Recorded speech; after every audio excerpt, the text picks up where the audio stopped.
guys, 10 of them to be exact, who had leprosy. So we're going to call them the 10 lepers. That's right, the 10 lepers.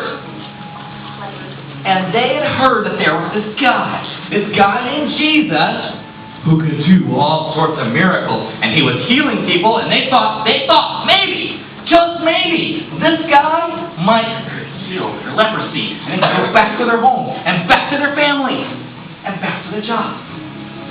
They heard that Jesus was coming nearby, so they said, Jesus! Jesus! Have mercy on us! Please heal us! They weren't yelling out the unclean, were they? Yep. They're like, Jesus, come here. Now, what do you think Jesus thought to this? You think Jesus thought, ooh, lepers, And why aren't they yelling unclean? And, ooh, I might catch leprosy on my body. No. Actually, you know what his response was? Jesus said, you want to get clean. You want to be healed. Why don't you go show your body to the priest? It's kind of a weird thing to say. Show yourself to the priest. And these guys are like, okay, we've already done that before. And he was the one who told us we couldn't live here anymore. And it was actually a common practice back then that if you were a leper and you thought you didn't have leprosy anymore, you still had to go to the priest first before you could go back to your house to make sure you were not contagious anymore. So it kind of makes sense to them. But the cool thing is what happened next. You see, as they're walking along, and this priest, they started feeling that they had toes again. I got my fingers. Whoa, fingers. They got healed. Jesus had healed them. Jesus had made it possible for their body to have life again, that they could feel in their nerves. They were healed. Do you think they started throwing a party right then and there? Yes! Yeah, I'm healed! Woohoo! I can see my family again. I can go home again. I can feel things. Ow, that hurts, that hurts, that hurts. Yes! And they probably continued towards the priest so that the priest could say, yep, looks like you're healed. Go back home. But there was one guy who didn't go with them. 1 out of 10 stopped. He turned around and he ran back to Jesus. He knelt down. He said, Jesus, I'm healed. You healed me. Thank you. Thank you. Thank you. What do you think Jesus said? Jesus looked and said, oh, you're welcome, but weren't there like 10 of you guys? Where's the other 9? Are they not thankful either? And he looked at the one and said, it's because of your faith that you were healed.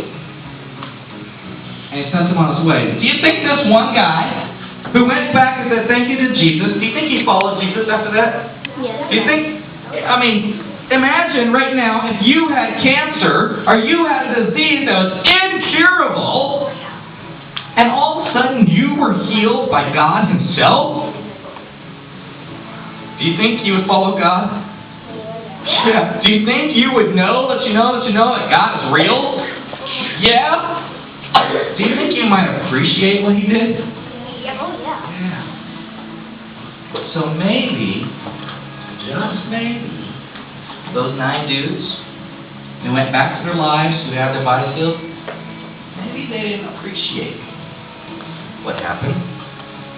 Maybe they were a little selfish, huh? They weren't thinking about, because of Jesus we are healed. They're like, hey, we're healed. Ha-ha! So,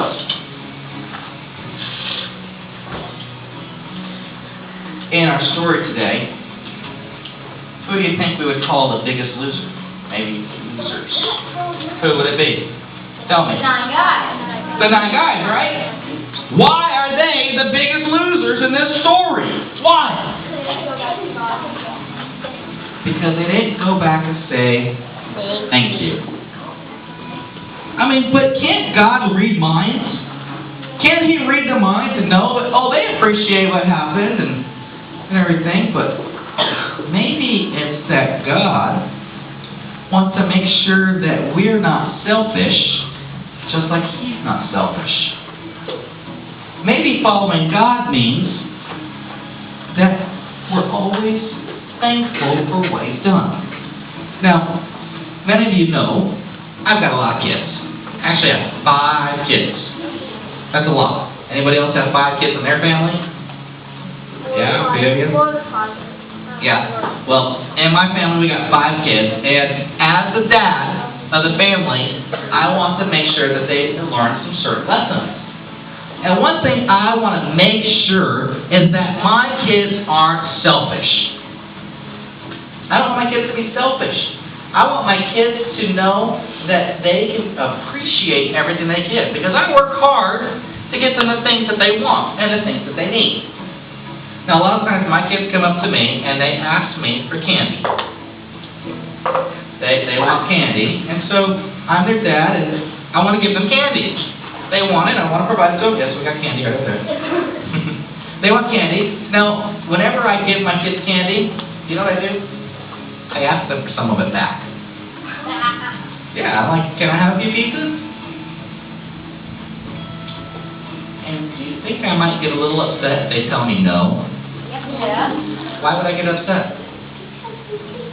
Because I gave it to them, right? I didn't have to give it to them, did I? No. I wanted to give it to them, but they're being selfish, aren't they? Yeah. A lot of times, they don't realize this, but if they give me some of their candy, I'll go get them another package of candy. You see, that's kind of like what God does for us.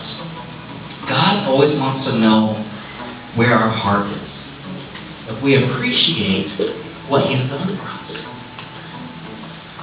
And so sometimes He just wants to know, just wants us to say by our actions.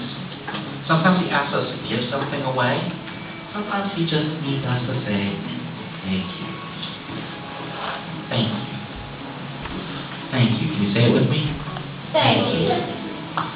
Thank you. Thank you. Thank you. You see, we learned from our trainer Rob today that the drill of the day, the trainer tip, is the run back and thank you. The run back and thank you. And that's exactly the drill that this one leper did, didn't he? He ran back and thanked him. That's right. He did. Let's take a look at our key verse for today. This is the same key verse we have for the entire series here called Don't Be the Biggest Loser. And it says, what good is it if someone gains the whole world but loses his soul? Matthew 16:26. Now, if you have this memorized next week, you can get a stamp for it.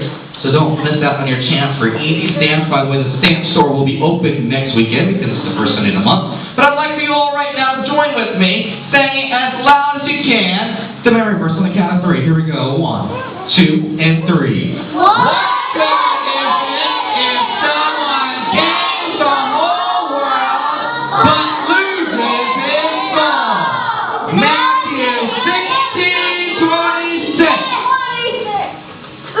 Okay, how about we have a little Biggest Loser contest?